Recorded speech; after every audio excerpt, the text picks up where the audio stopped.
Today I am going to discuss with you about the arrest of a famous actor and more than an actor, an activist, Chetan Kumar, and the meaning hidden behind this arrest and the way the civil society and the institutions including the court actually behaved in this whole episode.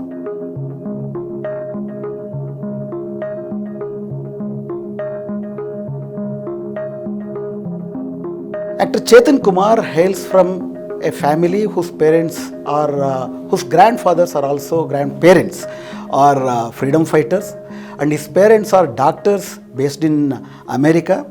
Chetan is also born and brought up in America, and for the last 15 years, he is in India, actually trained in National School of Drama, and he has already given many hit movies in Kannada, and he has also made entry into Telugu cinema field, and more than that, he is an activist. He is a staunch Ambedkarite, he is a staunch Periyarist, and has been involving in the people's social movements for a long time. In all the recent people's movements, he has been in the forefront through his tweet, through his media interventions, and on the streets. Especially, he is known for his interest and also his activism in providing rights of the nomads and the semi-nomads and also Dalits. There might be a cost professionally, but for the sake of society, anything that helps the dispossessed and the marginalized is worth doing. In this background and with this ideological understanding, recently he actually made a tweet regarding the hijab case. You know, there is this hijab case is now before the three-bench court in the Karnataka High Court, and the arguments are over and the order is reserved.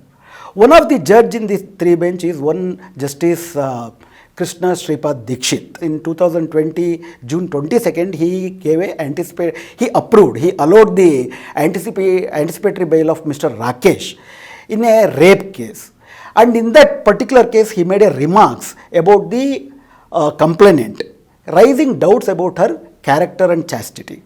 He made, according to him, that she stayed even after the rape along with the accused in the room is unbecoming of an Indian woman. There was many petitions before the High Court and many open letters, especially more than 17 civil society organizations, including the Human Rights and Women's Organization, and also many eminent individuals from Karnataka and elsewhere, wrote an open letter to Chief Justice of Karnataka asking the court to expunge the remarks, these misogynist remarks in Justice Dikshit's judgment. So now, when this hijab case was in the court's consideration and Justice Dikshit was one of the judge in the bench, Chetan Kumar actually reminded this act of Justice Dikshit and raised some with a concern what could be the outcome of the judgment if such judges are in the bench. This is a very innocuous, a kind of concerned comment which need not have attracted anybody. But all of a sudden, on 22nd of February, all of a sudden, in a very mischievous way and which is a mysterious way, Chetan Kumar was brought from his home without actually informing even his wife, Mrs. Meghana, to the Seshadripuram police station in Bangalore.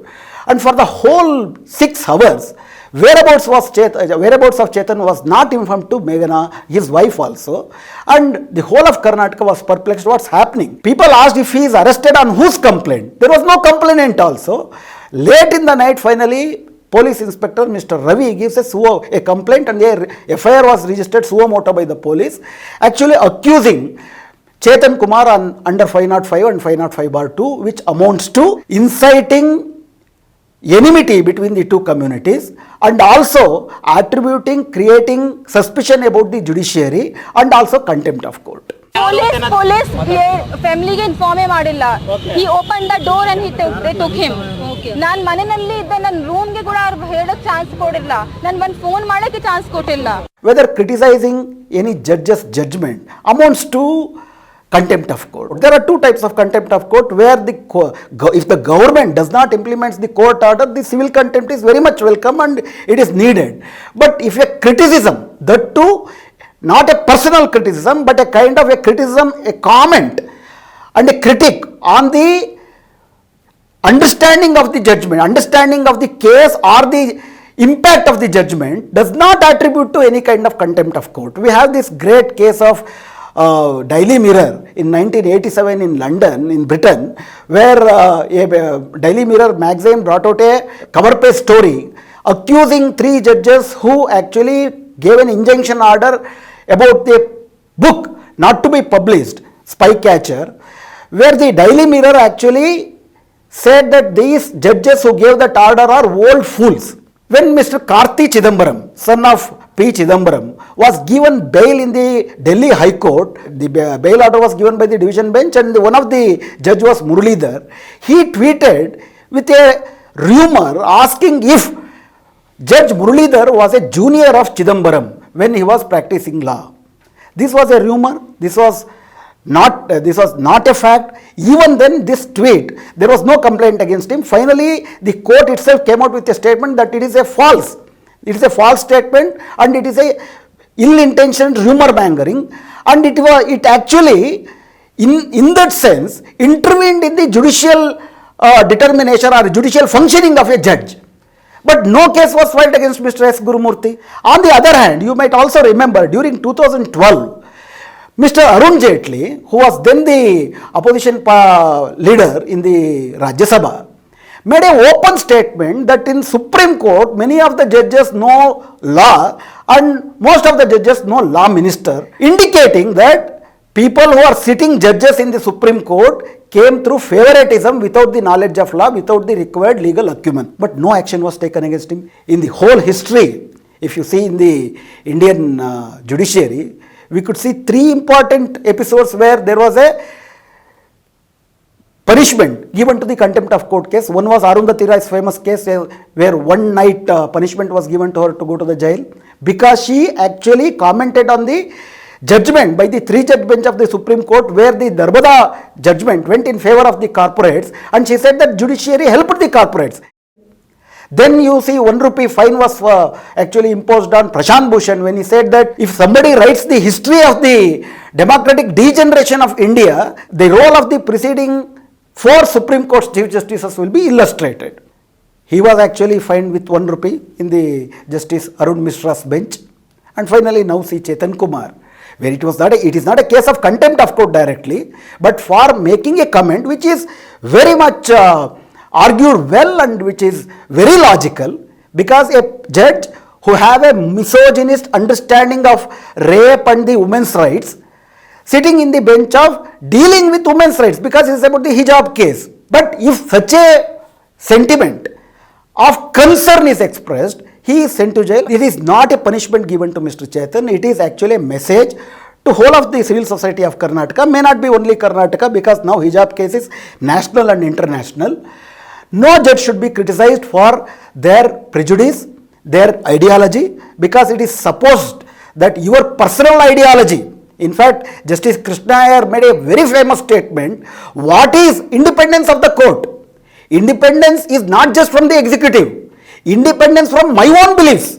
The judge who is sitting in the bench should not be influenced by his own ideological beliefs. In fact, it is the part of the judicial jurisprudence that if an accused or if a party before the court is apprehensive of the impartiality of the judge who is going to deal with the case, he can ask the particular judge to recuse. But still, Mr. Chetan Kumar is sent to jail, but he is also accused of inciting hatred between communities.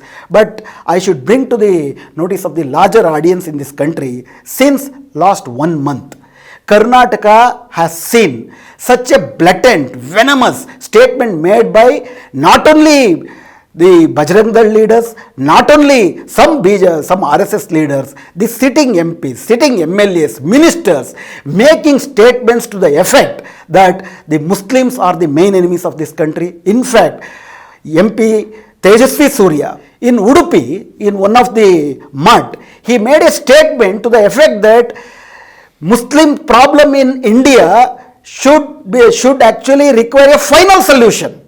And what is the final solution? To reconvert all the Muslims to Hindus. Karnataka was known for its peace-loving history. We have a great history of communal harmony.